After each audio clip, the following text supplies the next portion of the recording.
Okay, continuing on with the major fossa of the skull.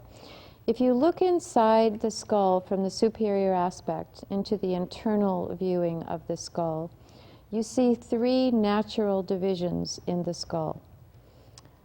This is the anterior cranial fossa, the middle cranial fossa, and the posterior cranial fossa.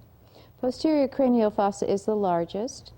It's the occipital bone, bordered by the petrous portion, posterior part of the petrous portion of the temporal bone.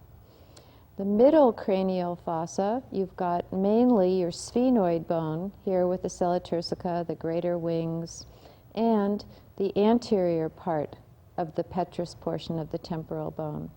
And then the anterior cranial fossa is formed primarily by the frontal bone. Here's the ethmoid bone sitting up into the frontal bone. And here's the lesser wings of the sphenoid. So anterior cranial fossa, middle cranial fossa, and posterior cranial fossa. There's two more fossas. If you were to take two fingers and put them underneath the zygomatic arch here, this is the temporal bone, this is the mandible, you would be in the infratemporal fossa. So that's that space underneath the zygomatic arch, between that zygomatic arch and the temporal bone. There's two infratemporal fossas. And the last fossa is called the pterygopalatine fossa. We'll take the mandible off to get access to it. Okay. Now this fossa is between the pterygoid processes of the sphenoid bone and the maxillary bone. And we enter up into that, and we go right into that hole at the top of the pterygoids. That hole is going to take us into the pterygopalatine fossa.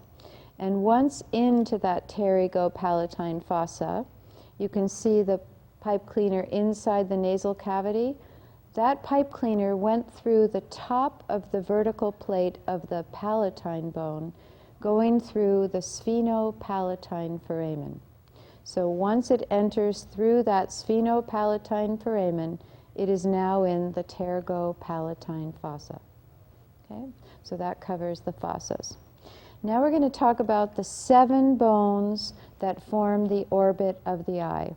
So if I were to take a cotton ball and place it into the orbit, that cotton ball would touch 7 different bones. The roof of the orbit is formed by the frontal bone. The floor of the orbit is formed mainly by the maxilla. This little lateral inferior lip is formed by the orbital portion of the zygomatic bone. And then on the most medial aspect, the thinnest, most fragile bone of the skull, the lacrimal bone, that forms this medial aspect with the lacrimal duct draining into the nose. Medial wall is the orbital portion of the ethmoid bone. The sphenoid bone, we have the greater wings of the sphenoid bone here, and part of the lesser wings joining above the superior orbital fissure. And right at the tip, sort of where the superior orbital fissure and the inferior orbital fissure meet, there's the tip of the orbital portion of the palatine bone. So the bones forming the orbit are the frontal bone, the lacrimal bone, the zygomatic bone, the palatine bone, maxillary bone, ethmoid bone, and sphenoid bone. Those are the 7 bones that form the orbit.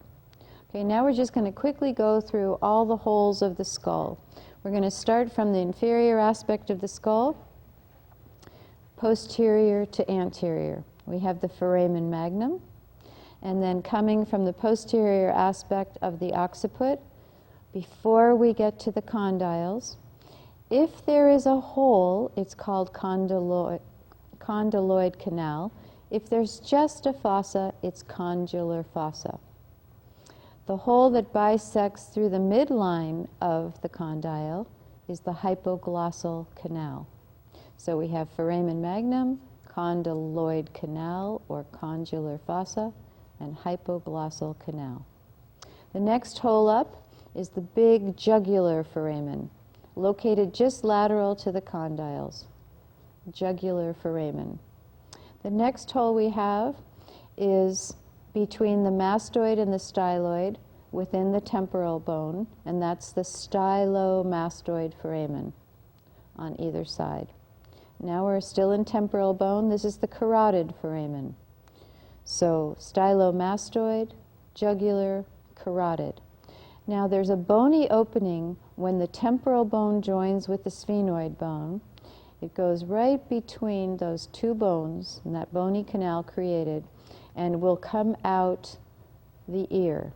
And this opening is the eustachian tube opening, also called the auditory tube opening. Okay. Now we're in the sphenoid bone, spinosum, ovale, lacerum.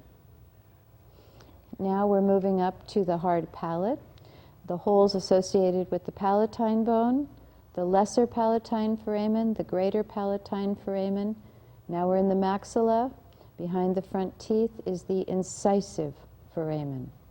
Okay, so those are the holes from posterior to anterior.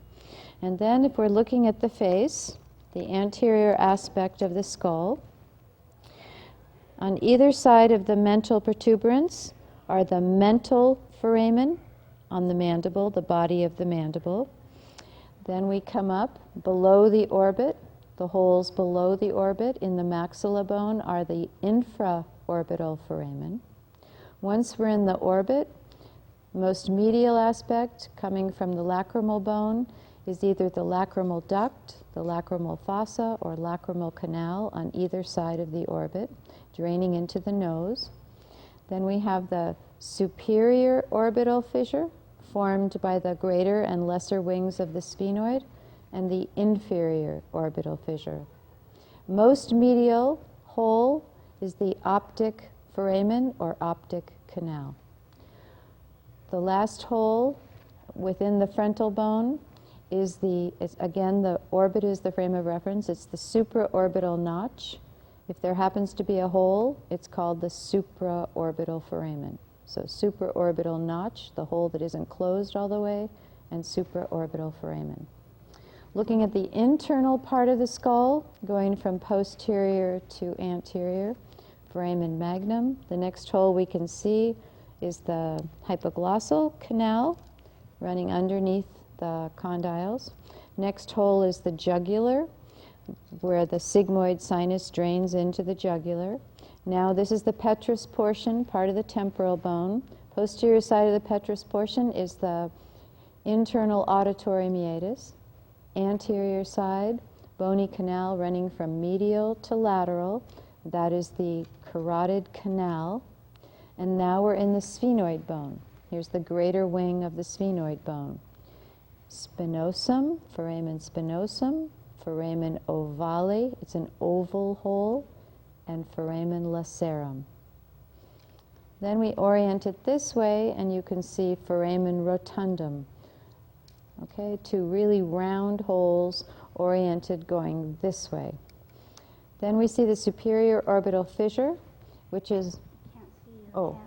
I'm sorry. Okay, how's that? Better? Okay. Superior orbital fissure, which is between the lesser wings and the greater wings. Then the optic foramen or optic canal. And the last hole, which is in the anterior cranial fossa. All these little holes in the cribriform plate of the ethmoid bone called the olfactory foramina. Okay. The last hole is the hole on the lateral side of the skull, and that's the external auditory meatus. Okay, that does it for the skull. I think that's everything.